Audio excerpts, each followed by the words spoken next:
नमस्कार, मैं सरला रावत सा और आप देख रहे हैं पब्लिक एक्सप्रेस न्यूज। स्वागत है आप सभी का। पूर्व चीफ जस्टिस डीवाई चंद्रचूड़ भले ही रिटायर हो चुके हैं अपने पद से, लेकिन उनके बदले जो हैं संजीव खन्ना जो हैं भारत के नए चीफ जस्टिस भी बन गए हैं।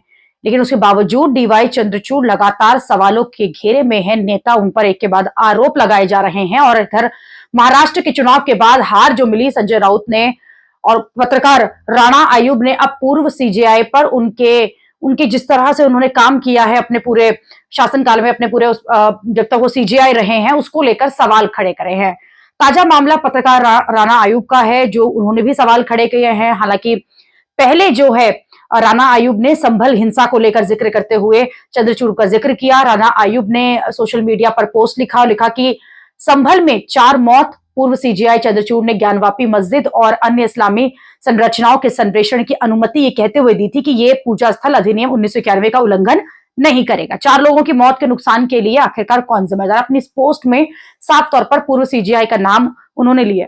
और ऐसा नहीं है कि पहली बार इस तरह से जो सीजेआई है वो उनके ऊपर प्रश्न चिन्ह लगा। इससे पहले भी जब हमने देखा कि वो उन्होंने अपने घर पर गणपति बिठाए थे और प्रधानमंत्री को बुलाया था, प्रधानमंत्री वहां पहुंचे भी थे। वो तस्वीरें सोशल मीडिया पर वायरल हुई थी, कोई प्रधानमंत्री ने वो फोटोज जो हैं शेयर की थी। उसके बाद भी उन पर कई तरह के सवाल उठ रहे थे, उन आरोपों की भी उन्होंने सफाई दी थी। और आपको बता दें कि महाराष्ट्र चुनाव के बाद जब विकास अघाड़ी की हार हुई तो शिवसेना के संजय राउत ने भी उन पर आरोप लगाए और ये कहा कि जिस तरह से अयोग्यता याचिकाओं पर फैसला नहीं किया और राज्य के राजनेताओं के मन में कानून का डर उन्होंने खत्म कर दिया, इसमें जो राजनीतिक दबदबा है वो बना और जो हार हुई है उसके लिए संजय राउत ने कहा था ये इतिहास कभी भी डीवाई चंद्रचूड़ को माफ नहीं करेगा। साथ ही कहा था कि काले अक्षरों में उनका नाम जो है लिखा जाएगा।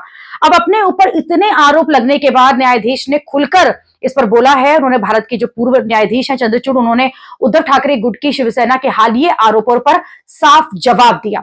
पूर्व जस्टिस एएनआई को दिए गए एक इंटरव्यू में जब उनसे इस बारे में सवाल किया गया तो उन्होंने कहा कि कैसे एक पूरे वर्ष हमने काम किया है, मौलिक अधिकारों को लेकर हमने क्या काम किया है। न्यायाधीशों की जो पीठ थी उसमें से कई ऐसे केसेस को निपटाया किया गया है जो सालों से चल रहे थे। क्या एक व्यक्ति या पक्ष को ये कहकर कहना चाहिए कि सुप्रीम कोर्ट को किस मसलों में सुनवाई करनी चाहिए? वो साफ कह रहे हैं कि क्या राजनीतिक पार्टियां ये हमें बताएगी कि इन पर हमें करना है? ये अधिकार जो है वो जज के पास होता है। पूर्व सीजेआई डीवाई चंद्रचूड़ ने करारा जवाब देते हुए कहा कि सुप्रीम कोर्ट में किस मामले की सुनवाई हो ये केवल और केवल चीफ जस्टिस का अधिकार है। उन्होंने कहा कि क्या अब किसी एक पार्टी या व्यक्ति तय करेगा कि सुप्रीम कोर्ट में कौन से मामले की सुनवाई करनी है, या फैसला करने का अधिकार सिर्फ और सिर्फ चीफ जस्टिस के पास है? चंद्रचूड़ ने कहा कि उन्होंने चुनावी बॉन्ड हो, चाहे उत्तर प्रदेश में मदरसा अधिनियम हो, अलीगढ़ मुस्लिम विश्वविद्यालय का जो मामला हो, ऐसे कई केसेस है जो उन्होंने सॉल्व किए हैं, कई केसेस पर उन्होंने फैसले दिए हैं। चुनावी बॉन्ड नेता लोग कैसे भूल सकते हैं जिस पर उन्होंने फैसला सुनाया था? क्या वो महत्वपूर्ण नहीं है? उन्होंने कहा कि न्यायपालिका का काम केवल संविधान के तहत फैसला लेना है, किसी पार्टी की तरफ नहीं है। और फैसलों को प्रभावित करने के लिए, अदालतों को प्रभावित करने के लिए अगर नेता इस तरह से बयानबाजी करेंगे तो उनकी निष्पक्षता, उनकी स्वतंत्रता पर यह प्रश्न चिन्ह उठता है।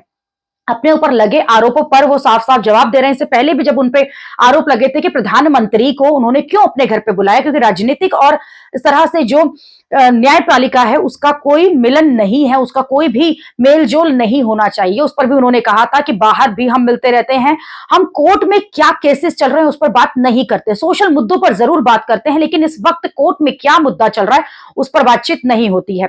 तो जिस तरह से आरोप उन पर लग रहे हैं, चाहे राणा आयुब जो पत्रकार है उन्होंने आरोप लगाया कि संभल हिंसा में जिस तरह से मस्जिदों के सर्वे करने के जो चलन है वो डीवाई चंद्रचूड़ से शुरू हुआ था, जो कि गलत मैसेज देता है। चाहे वो महाराष्ट्र की हार हो जिसको पचा नहीं पा रहा है विपक्ष और सवाल के घेरे में, कटघरे में जो खड़ा कर रहा है वो पूर्व चीफ जस्टिस को। अभी के लिए इतना ही। अगली खबर में आपसे फिर होगी मुलाकात। देश और दुनिया की खबरों के लिए आप देखते रहिए, आप जुड़े रहिए पब्लिक एक्सप्रेस न्यूज के साथ। धन्यवाद।